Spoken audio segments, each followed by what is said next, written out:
together, we change the world.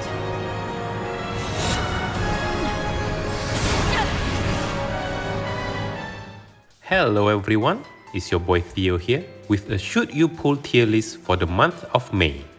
This tier list is just my opinion and is not a measure of character strength. Team building is the core of this game and we can make any unit work when properly set up. If you have a favorite, always go for them. We have quite a lot of characters to cover this month, so let's jump straight in with Kurasame. He is an offensive support and ice enchanter with high HP damage limit up aura at 60% and a fairly generic FR with the following conditions. Use an ice ability and attack enemy afflicted with the debuff hero. Kurasame handles all of these conditions on his own. His debuff is still as potent as ever, and with his BT, it will now stay at maximum stack, ensuring the maximum value out of this debuff and his force time. He also has a Brave Freeze effect tied to his BT, similar to Setzer, making the party safe from enemy attacks. Kurasame holds a place at the You Decide tier. His freeze gives him a niche that other Echo support do not currently have, and it can be situationally useful. Next up is Sid Reigns. Reigns get an FR bot with no rework, but this upgrade is incredibly powerful. Reigns' force time now enables the whole party to launch, and we get an extra HP damage limit up during launch with his force time. Simple but very effective upgrade. Despite being a DPS, Reigns comes with quite a wide range of utility. Dispel and Cleanse from his EX, as well as turn manipulations from a lot of his skills. I'm putting Reigns himself in the You Decide tier, but his LD call gets a special place in the Theo approved tier. Reigns' LD call is something that everyone should have in their roster. It is the strongest damage boosting call in the game, especially for BT phase strategies. If you do not already have it, do spend some tickets just to get that LD. Next event features the power couple Aerith and Zack. Aerith is a support and gauge charger. She gets a BT with infinite duration, first ever in the game. This BT gives her access to an often attack, as well as an emergency counter heal and revive whenever the party gets below 50% health. But this counter, however, will deactivate her BT. Her force ability is what makes her unique. It's still a bad FR when used as primary force time, but as an echo is a completely different story. It is now an instant turn supercharger that will increase HP damage bonus by 80% instantly on top of other conditions that it fulfills. This is why Aerith is placed in the Theo approved tier. Her gimmick is tied to the strongest mechanic in the game, force time.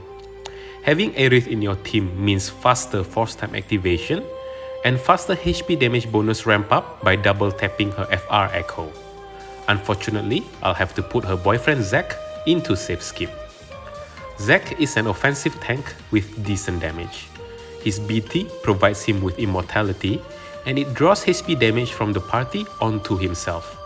Zack has quite a weird FR and it feels a little all over the place. It has a mix of on-turn and off-turn conditions as follows: absorb and reduce brave damage taken, recover HP, and attack enemy targeting Zack, but this third condition is only exclusive to himself. His force time also provides 50% HP damage limit up bonus, but only when attacking enemy targeting self. This bonus can be quite situational for Zack's allies if the enemies are not using an AoE attack.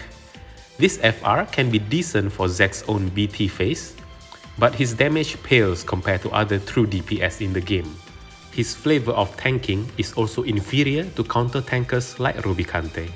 For these reasons, Zack unfortunately falls under safe skip. If he is a favorite, Zack can still be a strong unit to build around, but otherwise his niche is not needed. Next event features the hype character Quina.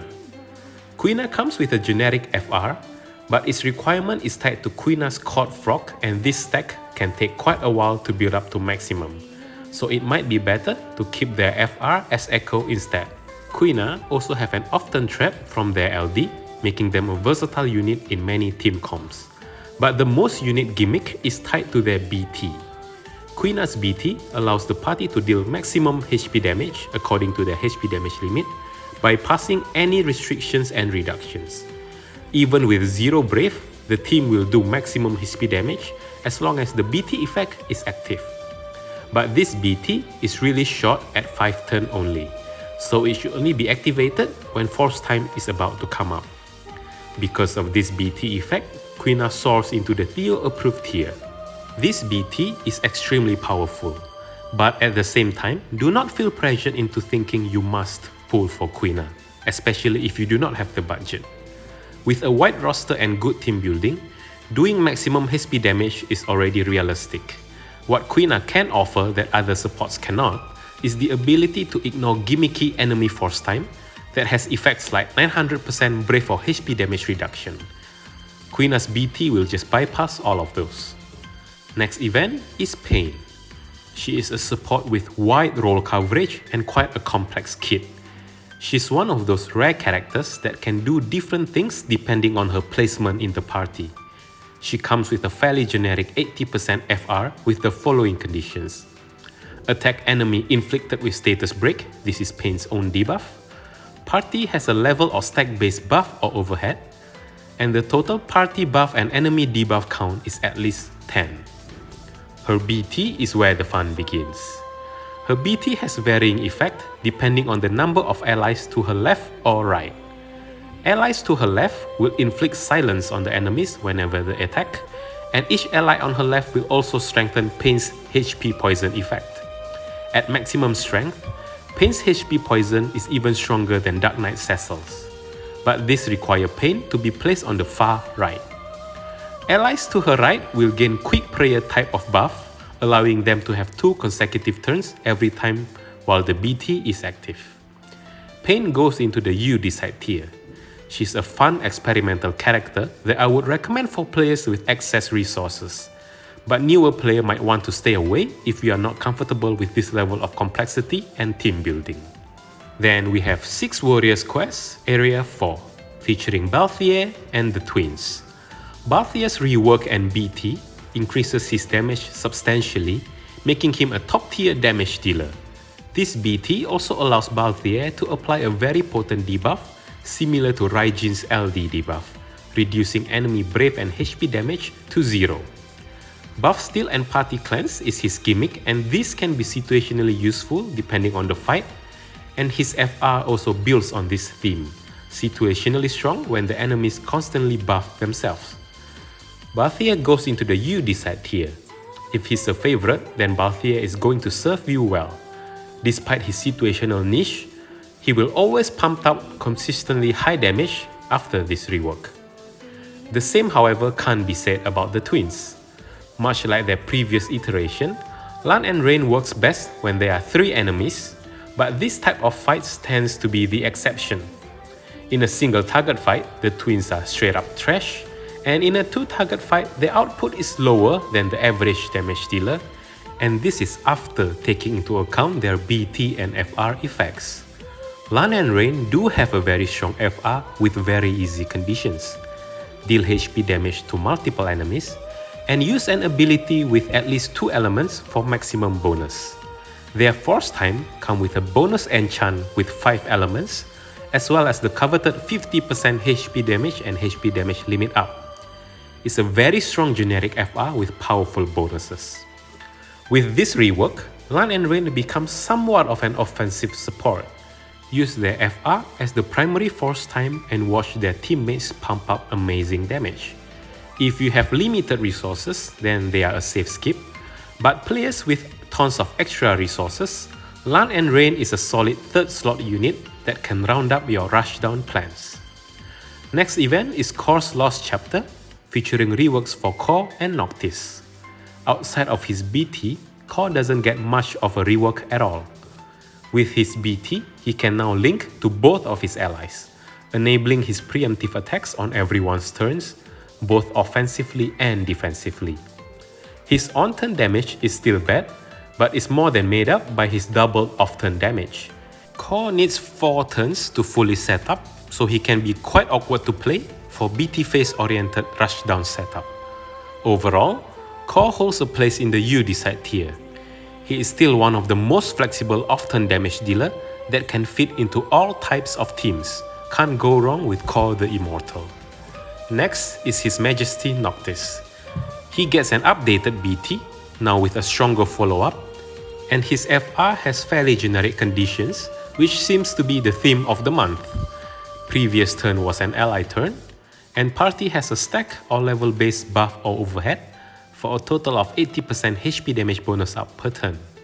Noctis is still one of the hardest characters to play and optimize because his kit revolves around turn manipulation and pushing for minimum turn count. For this reason, Noctis is in the You Decide tier for reasons similar to Paine. He's very good as his niche, but newer players should stay away if you are not comfortable with this level of complexity. The final event announced in the livestream is the Shiva Spiritus fight featuring Edgar. Edgar is a debuffer and damage dealer, specializing in enabling weakness damage for the party. His FR is, surprise surprise, also quite generic. Deal weakness damage and attack a debuff target for a maximum of 80% HP damage bonus per turn. And that's really all I can say about Edgar.